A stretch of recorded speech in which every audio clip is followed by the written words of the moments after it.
What's the word, everybody, man? Give everybody a chance to tap in with the kid before we start building on the subject matter for the day. Hopefully, y'all starting this week off on an efficient and positive and powerful note.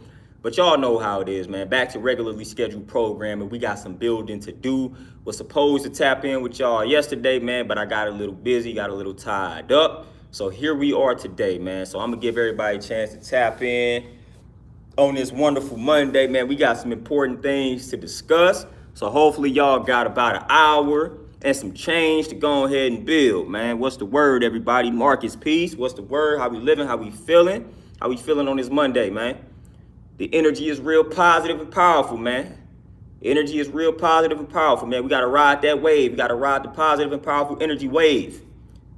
That positive energy is contagious, just like that negative energy, man. But a lot of times we don't look at it as such. So we got to ride that wave, man. We got to allow that positive and powerful energy to be contagious, just like the negative energy. Terenzo, my brother, peace, what's happening? So ride the wave, man. Ride the wave. Positive and powerful energy. We making that contagious. We making that the new norm, the trend. That's the trend, man. We being positive, powerful, efficient, all of that good stuff, man. Doing the knowledge, all that. Job, peace, what's the word? Kevin, peace, what's the word, man? Everything is peaceful, centered, and balanced my way. Consul, my brother, peace, what's the word? Yeah, we gonna talk, man. We gotta talk to the men, man. We gotta talk to the men out here in the Queens. You know, they always stopping by, so they more than welcome for this discussion as well, because they can benefit from this just like we can benefit from discussions revolving around the Queens, man. But this is something that we gotta deal with in regards to our young men out here. Oh, Marcus, for sure. It's a good day. What Ice Cube say today was a good day, man. We riding that wave. We riding it. Marcus, peace. What's the word? What's the word, man? We about to talk about what needs to be done to reach these young men out here, man. And I came across some powerful information that I feel like could be a great solution and something that we need to go back to because our ancestors practiced this. And I feel like this is one of the reasons why things are out of whack now. Came across it through reading, man. Very valuable information. And I'm about to share that method, that ancient practice with y'all. And I feel like this is something that we need to work hard to reestablish in the black community.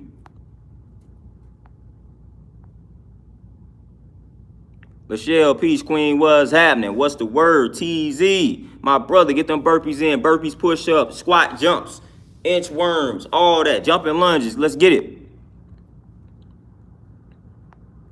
Ja, let's go, let's go.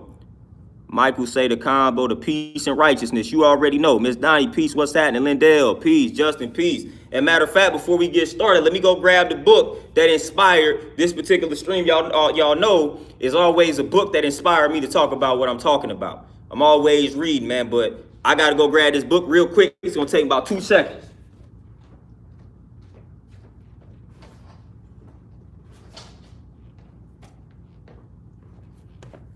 All right, we back. But the book for the day, the book right here, I'm going to put it to the screen and I'm going to read y'all the title, man. But the book for the day, Amos N. Wilson, y'all already know I talk about him all the time, man. I think I got every book written by him minus like 1 or 2. But this book right here, a jewel. And the name of the book, Issues of Manhood in Black and White. An incisive look into masculinity and the societal definition of African man. I'm going to reread the title. Issues of Manhood in Black and White, an incisive look into masculinity and the societal definition of African man. This book is very important. I feel like every black man definitely should read this book, and it's only like 100 plus pages, 100 some odd pages, and every black woman can read this book. This book is real crucial, and it inspired what we about to talk about today in regards to a very ancient practice that like I totally forgot about. And I got reintroduced to it while reading this book. Big Bad Bull, peace, what's happening?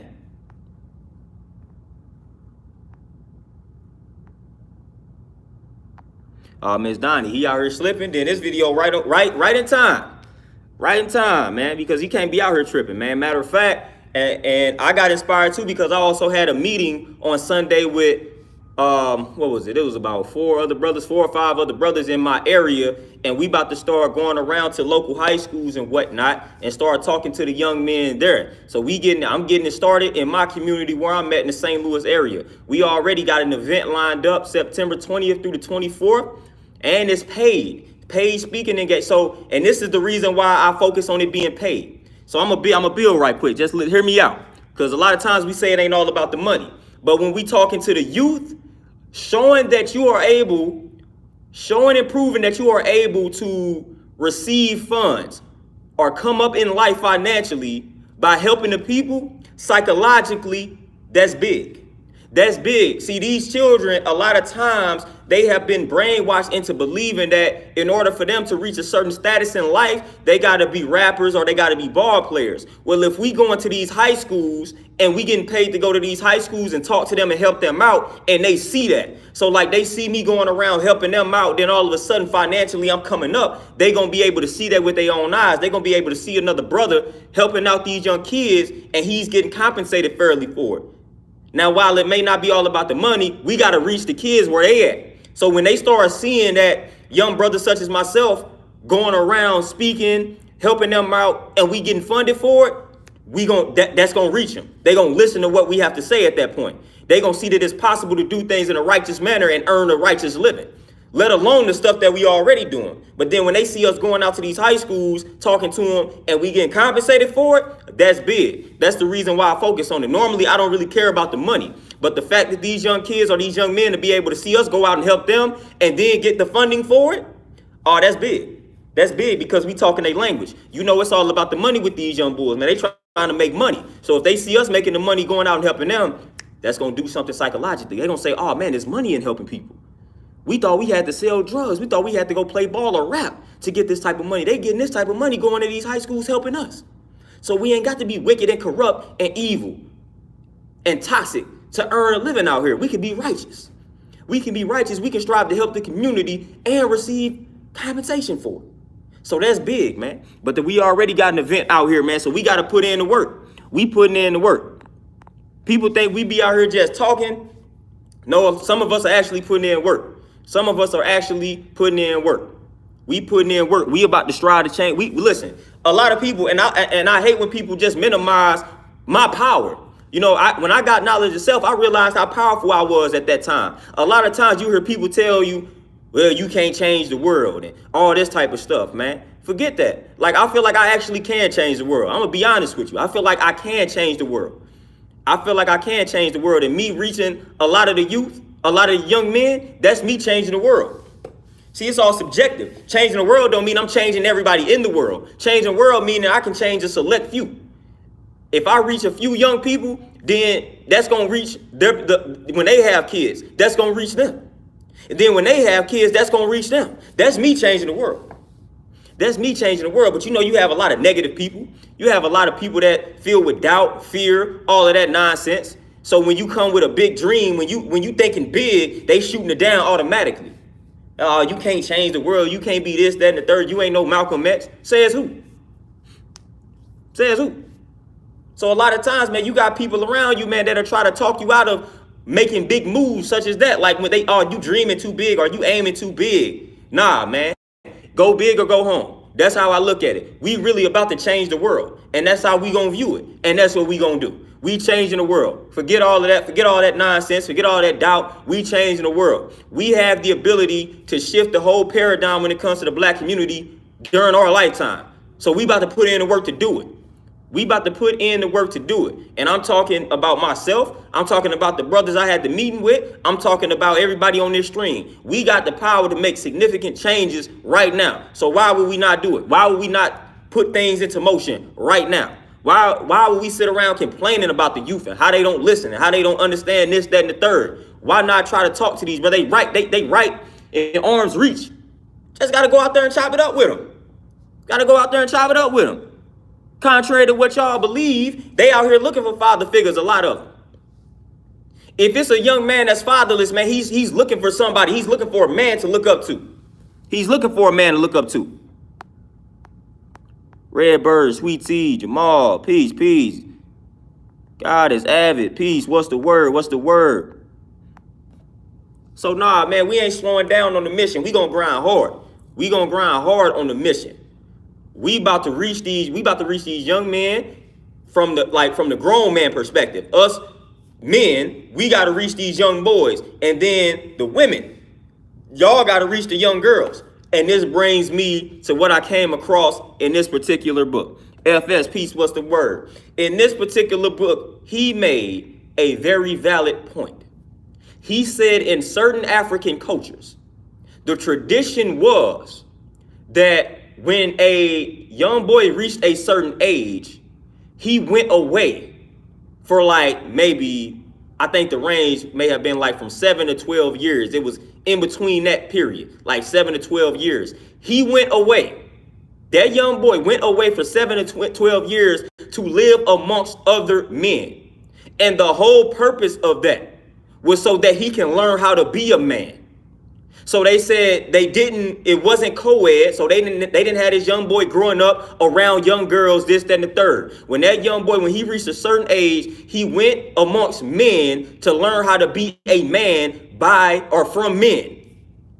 So he spent 7 to 12 years learning everything he needed to learn from a man, like how to survive, how to protect, all of that type of good stuff. He learned it from a village of men, and he spent years amongst these men learning how to be a man. Then he was released back into society after he learned how to be a man and protect his family. Then he was able to now interact and procreate with a woman. So first, before he was even able to interact with the woman, with the young girl, he had to learn how to be a man first amongst men. So they didn't even allow him around women during those pivotal stages of his life.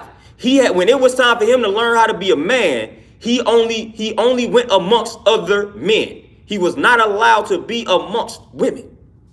This is crucial. And the same went for the young women or the young girls. They had to be amongst women to learn how to become a woman.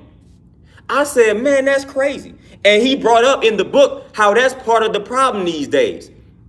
We forced to be around, like the young men are forced to be around these young girls. And a lot of things happen when it's co-ed at young ages. So they eliminated that. So once they reached, let's say the age is 6. Once they reach 6, now they about to go live amongst men for 12 years. Then when they get 18, they didn't learn how to survive out in the wild, in the wilderness. They didn't learn how to protect the family. They didn't learn how to provide for the family. Now they take that out at 18. They didn't been amongst men. They didn't learn how to be a man from men. Now they can take that and start their own family. That was a lot of like the tradition in a lot of ancient African cultures. And I said, man, they might be on to something. They might be on to something, man. I forgot all about that with the read now. Like I totally forgot that it was some ancient African cultures that did that. When that boy reached a certain type of age, he learned he had to go amongst men to become a man. That's what he had to do. That's what he had to do. Mr. Rowe, peace. What's that, Terenzo? Appreciate that donation. You say create a universe. AD equals ADD, the letter L to word, world. Then step foot into one's thought and build for sure. And you know, you and I verse. That's how we break it down, man. When you and I verse, man, we come together in harmony. That verse, man, y'all know what a verse is. We come together in harmony to create civilization, to give birth to civilization. That's what it is. But, man, let me read just some passages from this book, man, that it will give y'all a whole different reality in regards to just masculinity and manhood. Like it really will shift your perspective. FS, you say, what's the book called? Issues of Manhood in Black and White, an incisive look into masculinity and the societal definition of African man by Amos N. Wilson. Please grab this book. Man, but I just want to read some jewels to y'all, man. I'm going to read some jewels. Here we go. I'm going to break it down. Just what I just talked about right here in this book. When you get to book page 25, I'll talk to you in a minute about the Samburu, where the black male stays separated from the black female for 12 years. I knew it was one of them numbers. So the Samburu, where the black male stays separated from the black female for 12 years, essentially during their education. The Maasai endure a similar separation in place and time. You can go from one African tribe and group to the other. The African male is separated so that he can be taught the appropriate behavior relevant to the survival of the group and the society and be taught how to relate to women. We'll come back to that shortly. One of the major problems with this society is that men and women are not prepared to live with each other. Actual facts. You send your children to school and they learn math, science, all this other stuff, and they learn everything but the very basic things that make people happy. How to live with one another, how to be happy, one with the other. No courses on family, no courses on what it means to be a husband, on what it means to be a wife, no courses on how do you get along and resolve problems and issues within your family, no courses in terms of community relations and practicing community relations. Then you wonder why this society is so disorganized and destroyed. Man, please tell me one thing I just read that wasn't a fact. Before I continue, please let me know something that I just read that Amos N. Wilson wrote that was not a fact. Everything I just everything I just read, actual fact. Now, let me continue on. The older systems had the wisdom. They knew that you just couldn't throw men and women together without any training or preparation and just say good luck. Man, listen to what we talking about. I'm gonna read that again. The older systems had the wisdom. They knew that you just couldn't throw men and women together without any training or preparation and just say good luck. That's society today. We done threw a bunch of young boys and young girls out there and we just said good luck, and then we get all upset when young girls come up pregnant at 17, 16 because we done threw them out there with the young boys and be like, all right, here y'all go, y'all learn on the fly. No preparation, no training. Then we want to unfairly judge and criticize everybody. This is what I'm talking about right here. This is what I'm talking about. This is the actual fact. The older systems had the wisdom. They knew that you just couldn't throw men and women together without any training or preparation and just say good luck. Man, I'm telling you, that resonate with me so hard, man, because that's exactly what we doing. That is exactly what we doing. We basically like, all right, y'all, here, boom. We gonna throw the young boys out here with the young girls and just good luck. We gonna let society raise y'all and just good luck. That's what we doing. That's what we doing. Now let's continue on. Yet here this so-called advanced society will teach everything but what it takes for people to live together. Advanced, this is regression. That's why the divorce rate is so bad. Come on, man, he dropping jewels, man. That's why the family situation is the way it is and so forth. You must prepare men to live with women. Come on, how many of y'all was in school? How many of y'all took classes on, how many men when y'all were young boys took classes on how to live with women? How many young women or young girls at the time took classes on how to live with men? How many of y'all took classes like that in elementary school, middle school, or high school? How many of y'all took those type of classes? I know I didn't. I didn't take no classes on how to live with women. So how many of y'all took classes like that? How many of y'all, when y'all graduated high school, knew exactly how to live with women because y'all took courses in it? How many of y'all ever took a class along those lines? I know I have not. I knew I haven't. I didn't learn anything about that at all. So again, all right, let's go. Let's see where we at. You must prepare men to live with women. Sometimes the best preparation requires that they be separated for a while so they can have some honest conversation and deal with each other in honesty. Let's read that again. Sometimes the best preparation requires that they be separated for a while so they can have some honest conversation and deal with each other in honesty. Come on, man. Drop the jewel, man. Men and women are like black folk and white folk. Come on, man. Now he finna, come on. He talking to you now. Men and women are like black folk and white folk. You can see the whole psychology of black people change when white folk come into the room. They get uptight, they get embarrassed. We don't want to put the laundry out. We want to look our best. Speaking of this, I recall Shahrazad Ali on Donahue, where this black woman stood up during the show and said, black folks, y'all act nice now. Remember, white America is watching. Let's be on our best behavior. So we can't have an honest or deep discussion because white folks are watching. And this often happens when you have men around women at certain points. Man, talk to them. Talk to them. We have to maintain our masculine ego.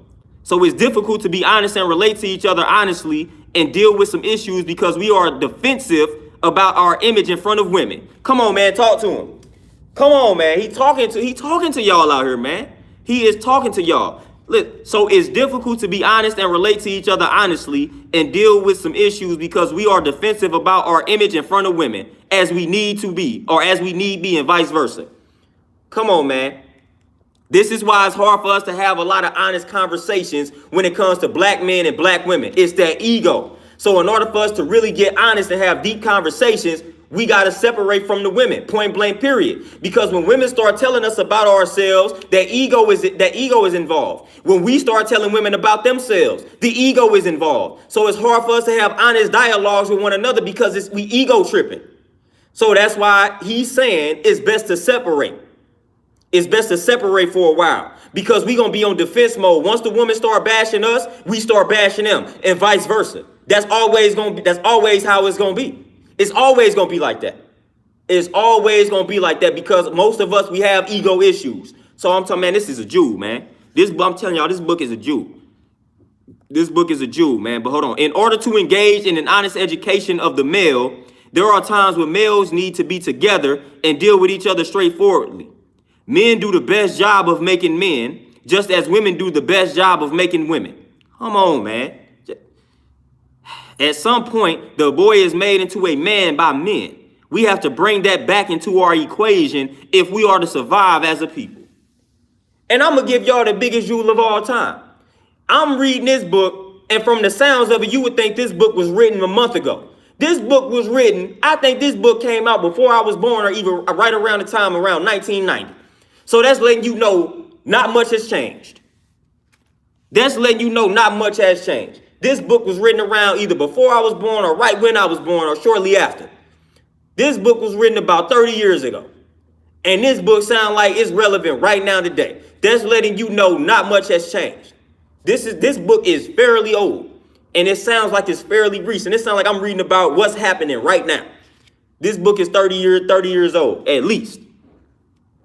Now, I'm going to read this last little paragraph here. Well, it ain't even a little paragraph, but we about to read it. You say issues of man and white.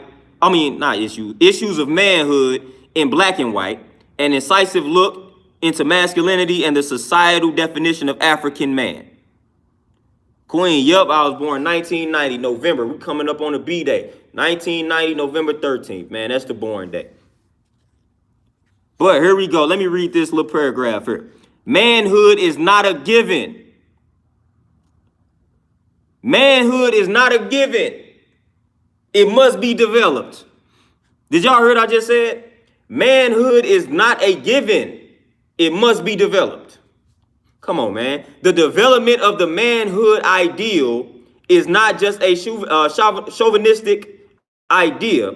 The development of the manhood ideal has to be imposed on men, and men have to conform to that ideal whether they like it or not. A couple of lectures back, when we talked about man being warlike, aggressive, and so forth, we had to remind you that most men are not naturally warlike. Listen to that. We had to remind you that most men are not naturally warlike. You have to draft them into the army. You have to make them go to war. They just don't run to the army. If they ran to the army, you wouldn't have to draft them. Most men under combat don't even fight. Many soldiers under combat don't even fire. They have special officers who hang in the back to run the men back up to the lines. Contrary to all of your myths and all this other stuff, we like to create the impression that all of us are brave. And we know that that's not a fact. All of us are ready to give our lives. Come on, it doesn't happen that way. In some of the old time armies, literally the men were beaten into battle. In other words, a good officer knows that you have got to be more frightened of him than you are of the enemy. If you weren't, you run over him and run back to the back when things got hard. Most men would like to be home with their wives, families, around the farm, and the whole bit, rather than be out in the cold, starving, and doing other things men have to do. Let's keep it going, man. War is not a pretty game. It may be made to look good when Sylvester Stallone is spraying bullets all over the place. That's what gets a lot of American people in a lot of trouble looking at these stupid movies. Come on now. That ain't the way it works out. War is hell. It's disgusting. People get hurt. People get killed. People are maimed. People get brutalized. People are used, abused, and destroyed. Not only the soldier himself, but his family, community, and other things are destroyed. War is not a playtime activity, and most men, if they can't avoid it, do not want to go in it. Come on. Yet the nation must be defended. The race must be saved. The children must be fed. The wives must be protected. And sometimes that requires war. That requires the ability for a man to defend his race, his family, and his children. Sometimes it requires stealing. Yeah, that's what war is about. Taking away from somebody what they have. We glorify it, don't we? We make it a big deal. Of course, we are deceived by words, aren't we? The white man deceives his thievery behind the word war. Let's talk to him, man. The white man deceives his thievery behind the word war. Come on. He deceives the fact that he runs the greatest mafia or operation in the world behind the words national interests. A lot of us are caught up with the words. He deceives the fact that South America and Central America are his territory, the United States territory. It's our territory, and we have the right to exploit it in any way we feel like it, and the Russians and everybody else better stay out. You try to get in our special territory, never mind what the people have to say about it. They don't have a damn thing to say about it. It matters not what the Central Americans and South Americans have to say. It doesn't matter that the Nicaraguans want to elect the Sandinistas, or that the Chileans want to put Salvador Allende in office, or the Grenadians wanted Maurice Bishop in office. No, this is our territory. How different is that from the crack dealer who says South Queens is our territory and everybody else stays out? The people who live there are saying, we don't want any of you in here. Shut up. You ain't got nothing to say about it. And if you object, we are going to get you. Come on, man. I'm going to just stop there, man. He didn't drop. Get the book, man. Get the book, Issues of Manhood in Black and White, an incisive look into masculinity and the societal definition of African man. He is letting y'all know. He is giving you the blueprint, what it takes for us to raise these men out here. When he dropped the jewel, when he talked about the dialogue between men and women and how we are always in defense mode, I resonated with that so deeply, man, because that's why we are not able to have progressive conversations with women and vice versa. That ego. We always feeling like we being attacked. So when it's time to raise these young boys, man, we gotta isolate them from the women. We gotta raise them. Even when it comes to correcting another man, we gotta do it. A lot of this stuff is not honestly received well when it comes from women, and that's just an honest fact. If a woman got on this joint, let's just be honest. If a woman got on this joint and started drilling men, she could be 100% right and exact, but I guarantee you most of the men that get on here and bash her. But if I stood up and started calling a lot of brothers out, started talking about we being too soft and we all of that type of good stuff, I may receive a little backlash, but not as much as if the woman would do it. A lot of dudes that would normally bash the woman for getting up here and telling dudes the harsh truth about themselves and how we need to man up, I wouldn't get that same energy. I wouldn't get that same energy. They'd just start bashing women when they hear what she got to say. But who you about to bash when it's me, when it's another man talking to you? So that's just an honest assessment. That's just an honest reality. Goddess, yep. Issues of Manhood in Black and White, an incisive look into masculinity and the societal definition of African man.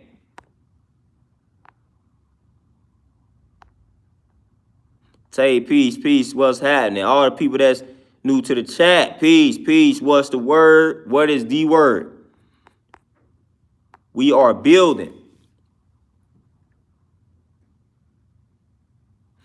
Jamal, and that's what I'm saying. And that's the point, and that's how it's going to be received. So it's like, that's why sometimes I just tell women, like the woman, like a lot of times, well, some of the times the woman means no harm. The woman means no harm. She may be honestly assessing things from an experience standpoint, things that she has dealt with in regards to her relationships with men, things that she's pointing out, trends. She may mean no harm, and she may be letting brothers know something that's right and exact. And I'm telling you, she could be 100% right and gonna tell you how to separate from one another when it comes to discussing certain things. Point blank, period. Building truth, peace. Peace, what's the word? Tamika, peace, what's happening?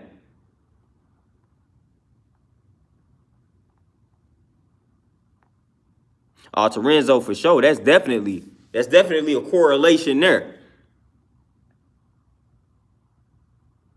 Wisdom. You say, what's the word? You say for too long. Hold on, y'all. Wait a minute. Go ahead, edit some things here. You say for too long, black people, we have been operating in safe and careful, yet our lives are in danger systemically, and it's due time for us to shift to dangerous instead of playing safe. That's exactly what I've been on. That's exactly what they say. Nip them was saying, stay dangerous. That's the type of mentality that we have to possess at this particular point. Stay dangerous. That's why I say, man, we got to start removing our young boys from society. Like black men, we got to create a village. We got to create a village of black men. Like black men, honestly, this is my proposal. A lot of us, we need to come together. We need to pool our money together. We need to buy up entire communities. We need to buy up entire communities. We need to create buildings and facilities so that when it's time, when these young boys reach the age where it's time for them to go to school, we need to say, all right, boom. We're going to take them to this village. We're going to take them to this community. We about to raise them. We about to tell them how to be a man, how to provide for his family, how to protect his family, this, that, and the third. Then we need to release him back out there so he can start his family. We need to start doing that.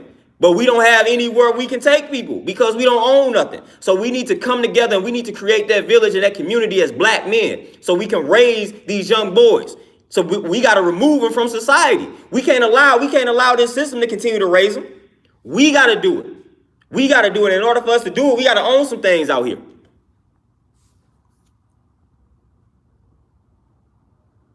In order for us to do it, we got to own some things out here. And vice versa for the young women. Like our women, they need to come together, build communities so they can teach these young girls how to be women.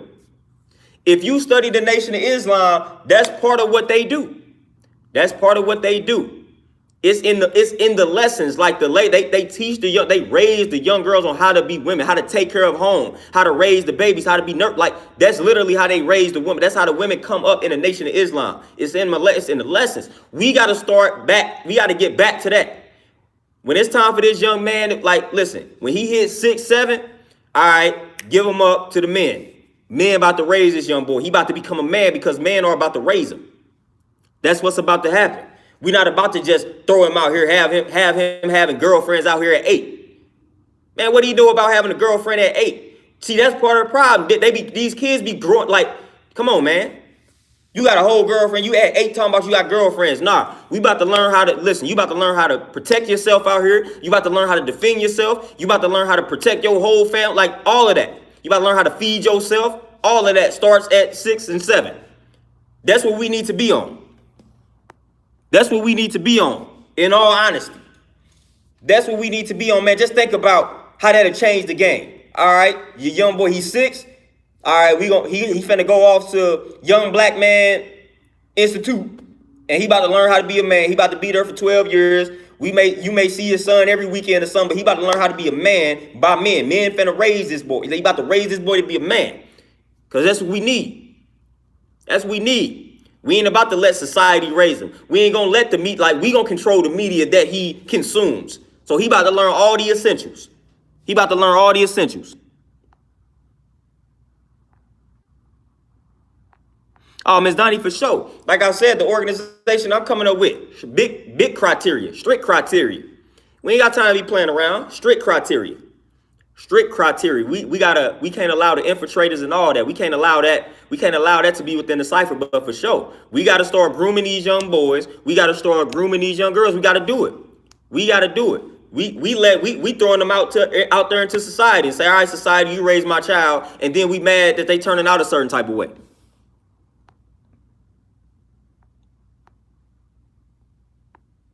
But we got the power to do it. We got the power to do that. We got the power to do that.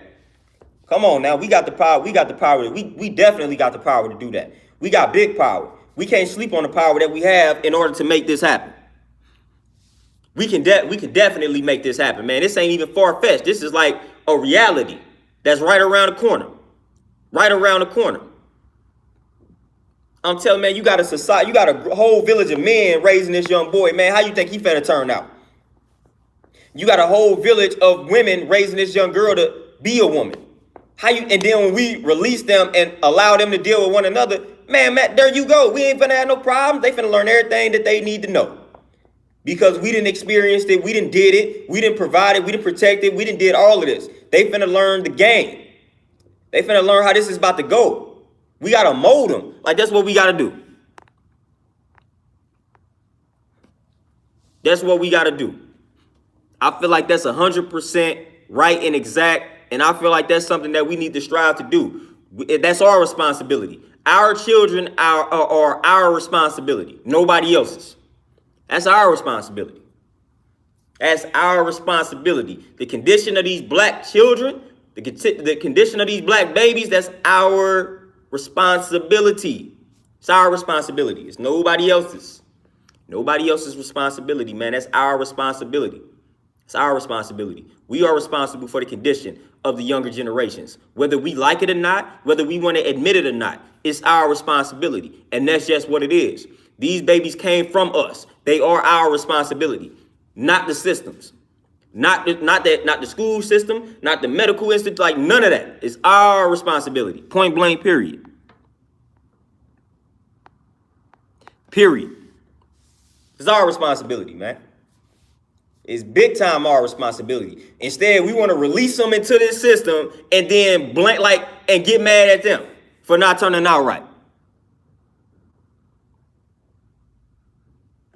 Like, think about what I'm saying. We release our children to the oppressors at 6 and 7, and then claim we can't understand them, and they ain't trying to live. Come on, man. Think about how that sounds. You give your children to the enemy, and then be upset that they have possessed a mentality that you can't understand. Come on, man. That don't make any sense. Doesn't make any sense. Doesn't make any sense. We had a power, and it's our responsibility anyway. It's our responsibility. When you give your children to the enemy, don't be surprised if they turn out corrupt. Don't be surprised. Wayne, peace, what's happening? Don't be surprised. And Justin, that's what we got to do. We got to equip them, man. Equip them, man. We talk about what needs to be done. We talk about solutions. Raising these babies properly is part of the solution. Marcus, for sure. Yeah, raising these babies properly is part of the solution. How we going to solve anything when we not raising the younger generations properly? Nothing will get solved if we don't raise the babies properly. Nothing will get solved. There are no solutions. If you don't raise the babies properly, we doomed. If you don't teach these babies how to grow up and eat right, how to grow their own food, man, how to take care of themselves, how to defend themselves, how to provide, how to live with it. Like, come on, man. Essential tools for survival. They learning skills and trades early so that when they'll never have to beg white folks for a job. Come on, man. Come on, man. Listen to what I'm telling y'all. Man, we take these young boys, man. I'm telling y'all. We take these young men, we groom them early. They learning a bunch of skills and trades at 7, at 8. And they mastering their craft this whole entire time. We figure out what it is they gravitating towards. So therefore, they had never had to beg to earn a living like you have to do when you graduate from college with a degree. You still got to beg for a job. When you learn that skill or that trade, you ain't got to beg because you providing a service. So you just go out there and boom. You work within your community. Oh, man, you are an electrical engineer. Well, there's going to be plenty of black people that's going to need your service. You ain't got to beg for a job. We networking. So when I need electrical work done, I'm going to hit up such and such. Okay, you learn how to plumb. You learn how to be a plumber. So when I need that type of work done, I'm going to holler at such and such. It's a network. You ain't got to go beg for no job. You learn how to do these things at 6, 7, 8, 9, 10, from all the way up to you 18. So now when it's time for you to go face the world, you got plenty of things that you can do to earn a living without you having to beg anybody for an opportunity or job. Come on now. Come on now.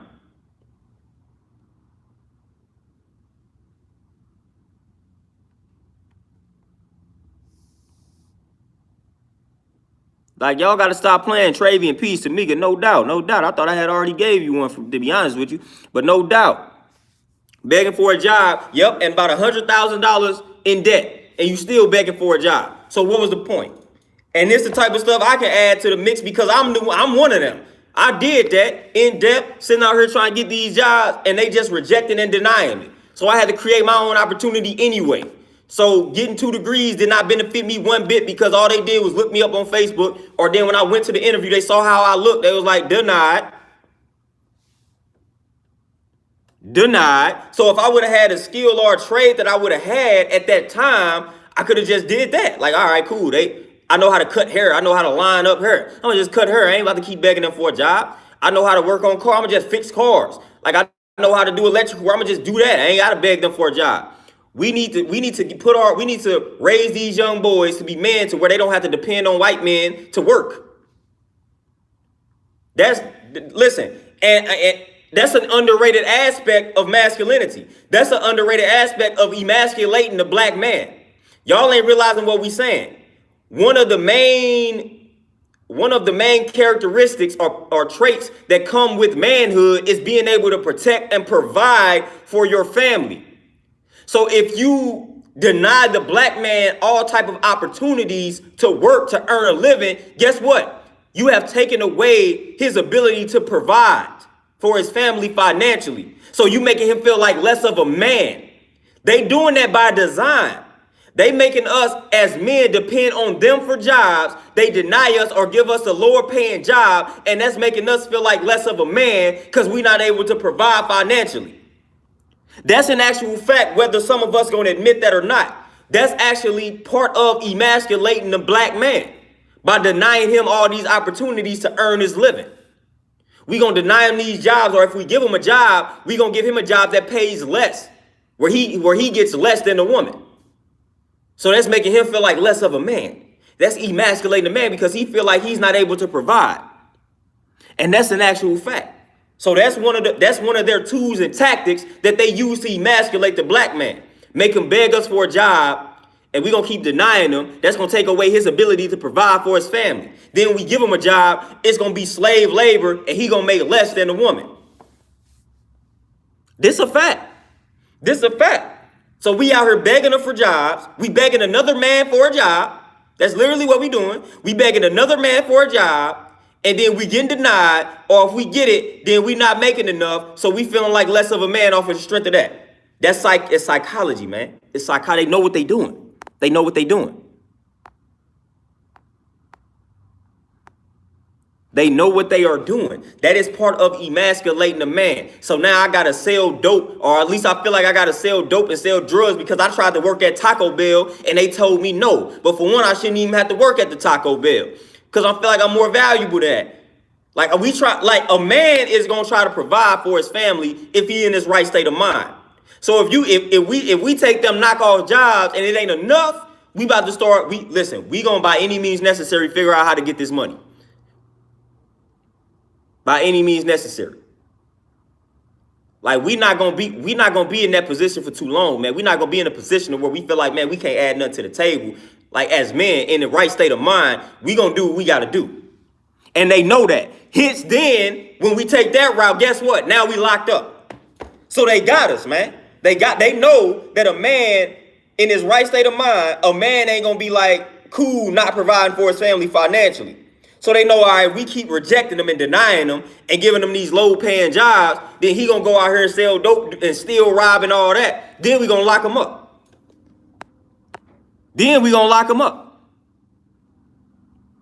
That's exactly how they get us because they know we're not going to sit around and not be able to provide. Again, notice I'm saying a man in his right state of mind, meaning a man that's striving to be a man. When you get a man that's striving to be a man, he going to strive to take care of his family. And if that means doing something illegal, then that's just what it's about to mean. Because we're not about to be out here slaving, not making enough to take care of the fam. We about to go and get it by any means necessary. And they know that. So if they keep denying us enough times, then we may dabble with that illegal route. Now we locked up and it's all bad out here.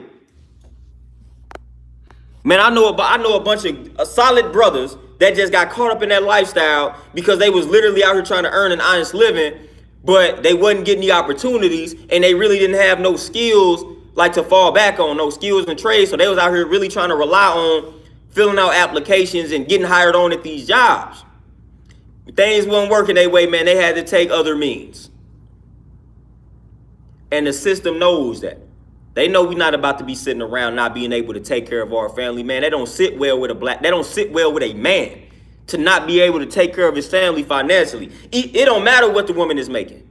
Like, it don't matter. Like, the woman could be a billionaire. We don't, as a man, we feel like, man, it's our duty to take care of this family financially, like mentally, physically, psychologically. So if we not bringing enough to the table, man, we don't feel right about that as men.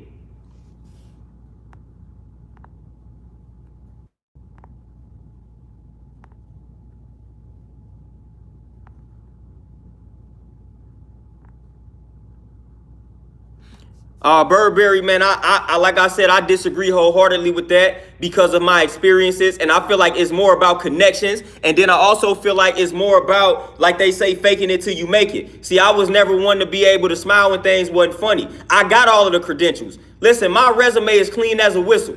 I ain't never been in trouble. I went to a private high school. I went to a Catholic college. I have legit 2 degrees. I was on the dean's list. I was captain of my sports teams. Man, I did all of that. There is nothing on my record that says I wasn't qualified for most of the jobs that I have. It's all about connections, man. Even the jobs that I was applying for, when I started training people that worked at them jobs, they literally told me that. They was mad because I have a certain image and I'm on Facebook being myself. And they was like, we gonna deny them off the strength of that. There is no reason. I was applying for entry-level jobs, my man. Like, I was applying for entry-level jobs with 2 degrees. Jobs that I should have been overqualified for. And I was getting denied based off of appearance, man. They wouldn't deny me no other reason than me being a black man with locks. That's it. They gonna swear up and down that it was somebody more qualified. I'm telling you it's not. How do I know that for a fact? Because some of the jobs that denied me, I knew people that worked there, so I knew the people that actually got the position, and they were never more qualified than me. So no, I disagree with that 100% because I'm a victim of that.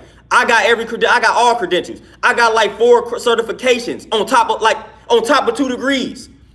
My resume speaks for itself. And I was applying for entry-level jobs that I was more than qualified for.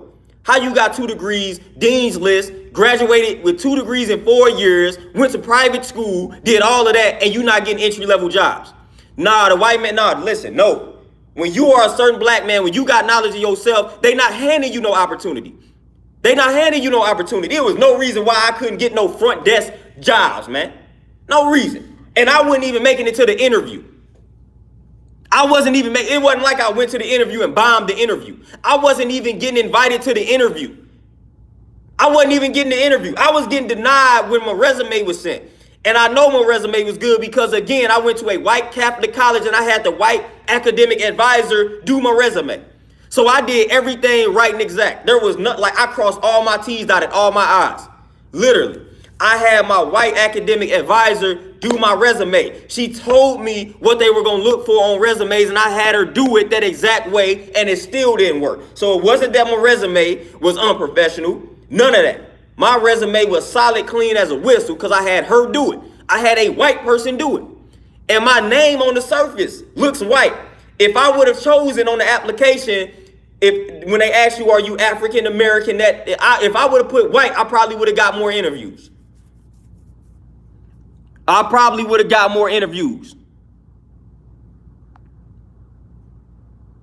So no, it's way bigger than that. Just because you have degrees, that don't mean anything. It's all about connections.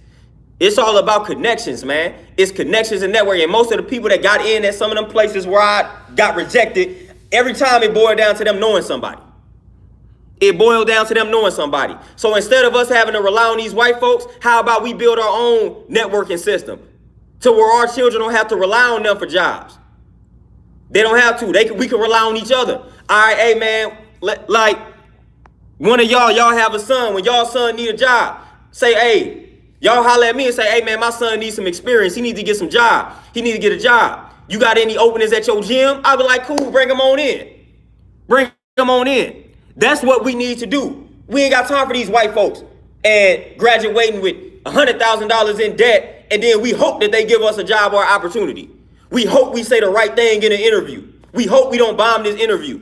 We got to try to please these white folks in this interview. Man, we got to get out of here with that, man. When y'all got a son and he in the St. Louis area and he needs some experience and I got openings at my gym, y'all should be able to be like, all right, boom. Hey, my son needs some experience. Hey, He's trying to train, he's trying to be a trainer. Do you mind if he shadow you? Boom, here we go, I got him. I got him. Instead of him having to try to go to these commercial gyms and deal with all the politics with the white folks, he may have to cut his hair. He may have to do all type of nonsense that ain't true to him. Forget that, man. We gotta quit playing, man. I done been there. I done played by their rules, and it didn't work out for me. I played by their rules. I graduated college in 2013. I played by their rules up until the pandemic in 2020. I was playing by their rules until that entire time, and it didn't work out for me. It didn't work out for me. I played by their rules. You can ask my wife. I was playing by their rules. I was trying hard. I was trying hard to be an honest corporate guy. Tried hard. It did not work. It did not work. I tried hard. I played by their rules. I did everything by the book. I did everything by the book according to how white America tells you to do it. I did everything by that book. Besides cut my hair and watch what I was saying on social media. So if we can't do that, then I'm cool. The jobs that I got, and I'm gonna give y'all another jewel. The 2 jobs that I ended up with in banking, guess who hired me? Black people. And guess what part of town I was in? The blackest part of town. Hence, I got robbed twice at the banks where I was at. So I wouldn't, and guess what, another thing? The last bank I worked at, the same exact position that I got at the last bank that I worked at on the blackest side of town, I'm talking about in the city area where I was at. I applied for that same position months earlier on the wealthy white side of town. Y'all think I got the job? Nope. Nope. I applied for the same exact position. Then months later, I applied for the same position on the blackest side. I'm talking about the dangerous side of town. The dangerous side of town in St. Louis. I got that job. I got that job. I had the same experience, but y'all gonna give me the job on the blackest side of town, most dangerous side of town, but then wouldn't give it to me on the wealthy side of town, on the wealthy white side of town. Same freaking job, I got the same experience. Nothing changed on my resume. It was the same resume with the same experience. But y'all want to give me the job on the black side of town where I'm liable to get killed out there. Man, if y'all knew the area where I was at, man, that's one of the most dangerous. Ain't nothing but crackheads outside, man. Where I was, and I'm working at a bank, and the bank just smack in the middle of crackhead land. Seriously. I'm working at a bank where ain't nothing but just crackhead, that's it. Homeless, all of that. And I got that job. I got that job.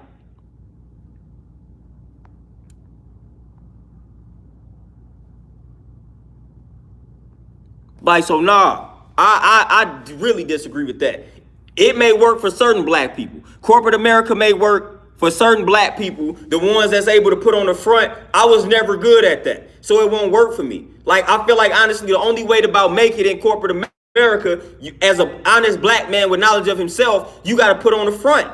You literally got to put on the front, man. You got to put on the front, or else you're going to get discriminated against. You're not going to get paid what you're worth. You got to put on the front. I would have had to about cut my hair. If I cut my hair and I was just walking in there with a big Kool-Aid smile, Colgate smile, I might have gotten every job. But for the simple fact that I'm staying true to myself, I'm like, man, I don't need to cut my hair. I'm going to keep my hair a certain type of way, and I'm good. I got all the credentials. I know how to talk. I ain't ignorant. I ain't dumb. I'm educated. I'm intelligent. All of that should work for me. It didn't.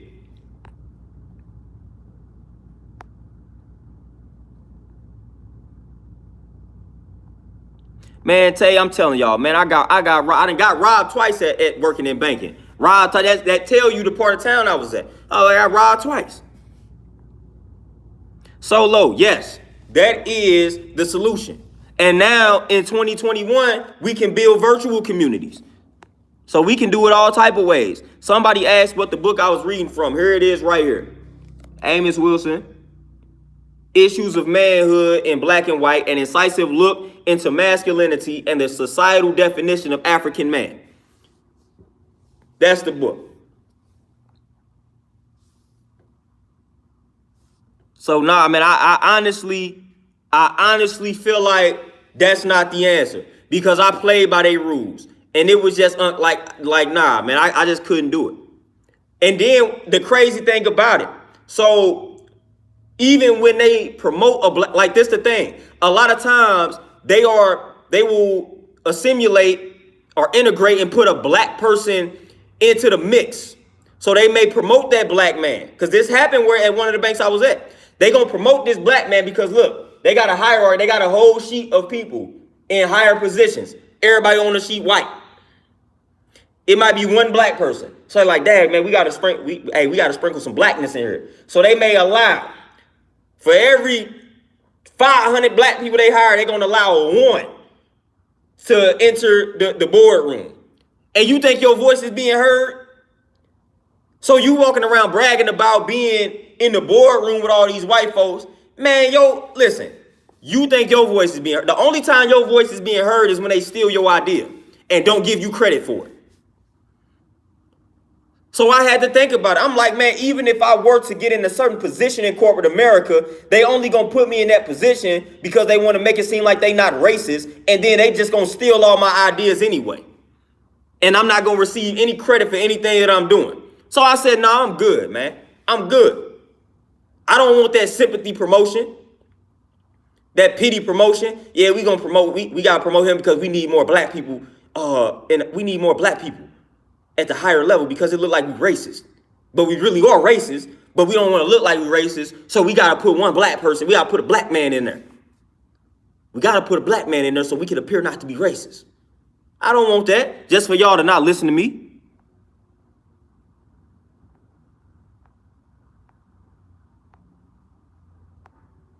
Yeah, Jamal, for sure. And that's what I'm saying, and I ain't no sellout. I don't know how y'all feel. I don't know how y'all feel, but if I didn't get the promotion based off of the work I put in, I'm not begging for a promotion. I'm not even asking you for a promotion. Like, a lot of times people be like, well, you need to ask them for more money. I'm like, I'm one of the ones, and I'm gonna be honest with y'all. I'm one of the ones like, look, my work speaks for itself. When I worked at the banks, all the customers they coming in there, they asking for me.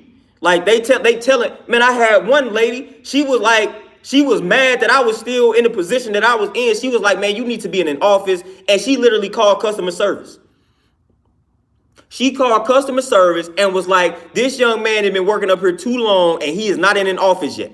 She called customer service. This is what people were doing for me. So why would I need to go beg or ask for a raise when y'all know what's going on? Y'all know that my work's speaking for itself.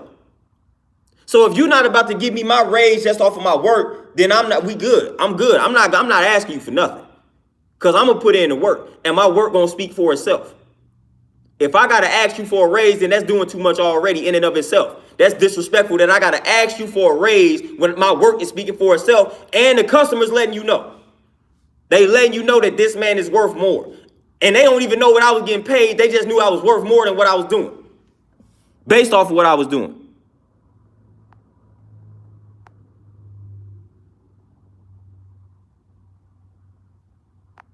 Like, y'all got to stop playing. T-Swag, and that's what it turned into. And that's what I always encourage black people to do.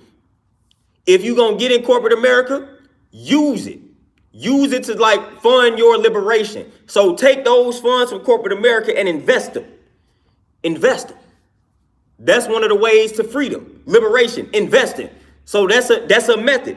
But it's like, man, I'm not, like, I understood my mission and purpose, and I'm like, bro, this ain't it. I was too unhappy in corporate America, and my aunt, and just to get a little bit personal, like, I watched my aunt basically go to her grave because of this. My aunt was one of those ones that was educated, had all of the degrees, PhD. I'm talking about PhDs. This a black woman we talking about. Let's talk about the disrespect of black women, or the black woman. Man, my aunt had PhD. She was thoroughly educated, and she couldn't fathom them giving these white men positions above her where she was more qualified and had more credentials. My aunt could not stand that. And that literally drove her to her grave, man. My aunt could not stand watching these white men get these positions in corporate America where they didn't have half of the credentials that she had at all. She could not fathom it. That's because it's their system. But my aunt couldn't realize that. She felt like since she had the credentials, she should be able to get the same positions that they have. She should be able to make the same money that they make it. That's what my aunt thought. But it's like, no, it don't work like that. I'm telling you, my aunt was one of the most educated people I have known on this planet. One of the most educated people I've known on this planet. Do you think that worked out for her in the long run? No. She was still getting, when it came down to choosing her or these white folks, who did they run with? Who did they run with? Who did they choose? Who did they choose?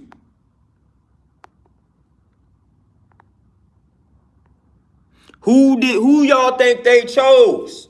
They did not choose mine. They didn't.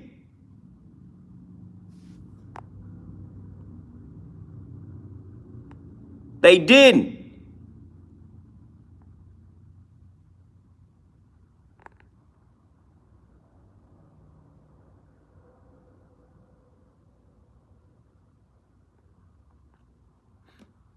Man, I got clients hitting me up, man. Y'all know how I go.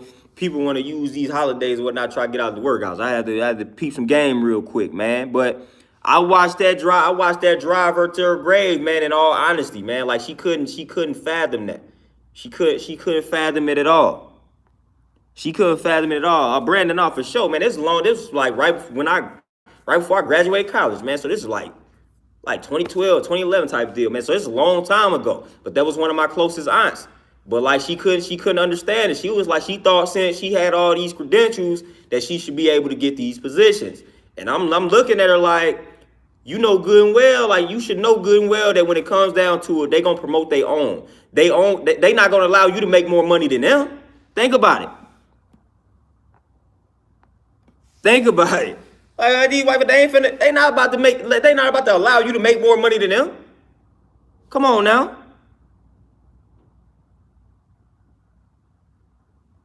Like y'all understand? Do y'all understand what we talking about? Like these white folks ain't finna allow you to be the wealthiest person in the company. What? No, emphatically no. They not about to say, hey, all right, we finna allow you to be at the top as a black person. No, they are about to allow their people to make way more than you. Like that's how the game goes, man. Like that's how the game goes. And I'm gonna be honest with you, I'm not mad at it. If we controlled the system, I would do the same thing. I'm gonna make sure my people eat. I'm gonna make sure my people eat. Best believe. Listen, if I'm in power, guess what? People that look like me finna eat. If I'm in power, people that look like me gonna eat. Period. Y'all gonna eat. I'm taking the best of the people that look like me. So let's be honest, man. Let's just be honest. Let's flat out be honest. We gonna look out for our own. So I'm not mad at these white corporations for looking out for their own people, man. That's what we supposed to do. That's what white folks do. That's what the Jews do. That's what the Asians do. Even the Africans, they come over here. That's what they do. So like, I'm not mad at anybody for doing that because that's how it's supposed to be. I'm more so mad at us for expecting them to enrich us with a system they created or a system that was designed to not enrich us. Like, I'm more mad at us for thinking that.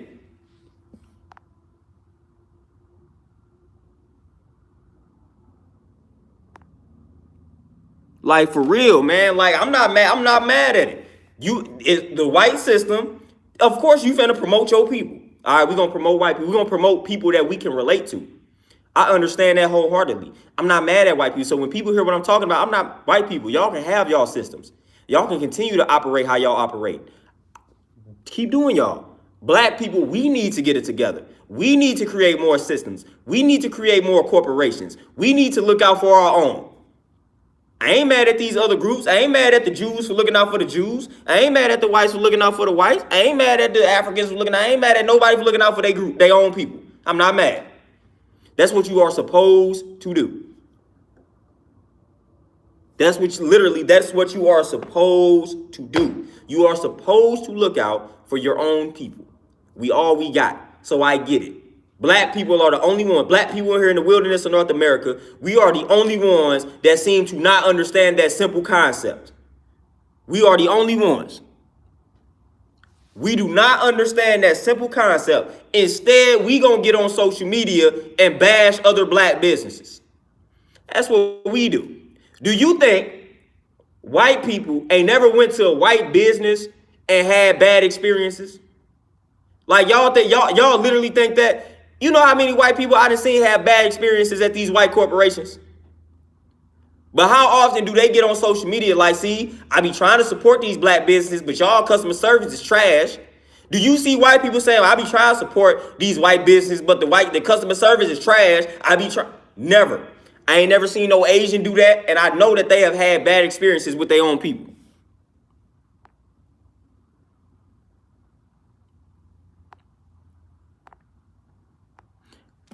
Mindset of an introvert, I already know. And I normally would say white Jew. So I know that.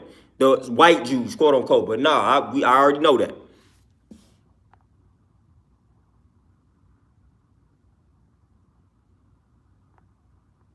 And King Me for sure. And that's what it's time for us to establish.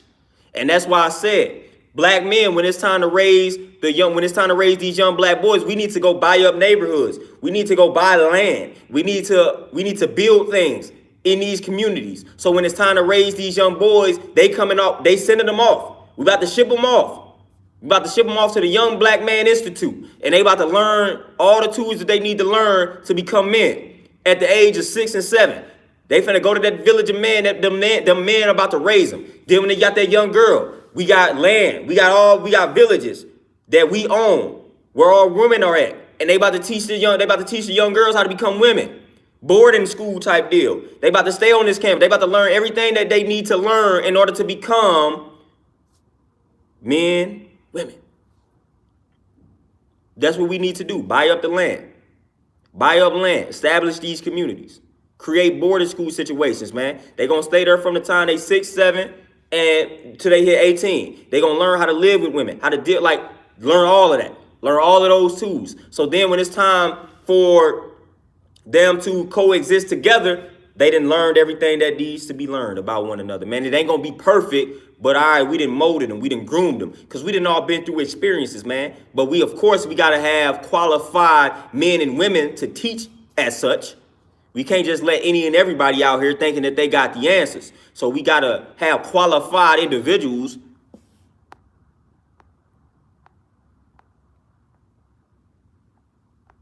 So I feel like I'm telling y'all, man, we gonna manifest that. That's gonna happen.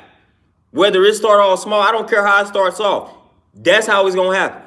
Like that's happening. And it's gonna happen in our lifetime. We are about to establish these communities. We about to establish these communities, man. We about to establish these black communities for sure. We about to establish these black communities for sure, and we about to start raising these young men. We about to start raising these young women. We about to do it. We about to do it. That's our responsibility, man. We ain't stop relinquishing that responsibility. It ain't up to white folks to raise our children. It ain't up to them. They raising their children. They giving them the education that they feel like their children needs. They haven't designed the curriculum with black children in mind. They haven't done it. We got to do that.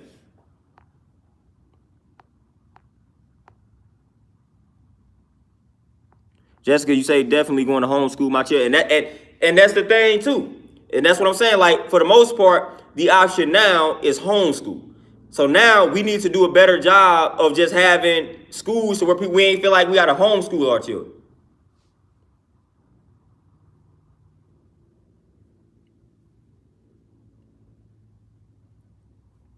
So that's the thing. That's the thing. And with that, y'all, man, I think somebody just pulled up on the kid. So with that, I may tap in with y'all, man, later on in the day. Y'all know how I go, man. I got some moves to make. I'm going to tap in with y'all possibly later on. So I appreciate all the comments, all that good stuff, man. Y'all be easy out here. I'm out, y'all. Peace.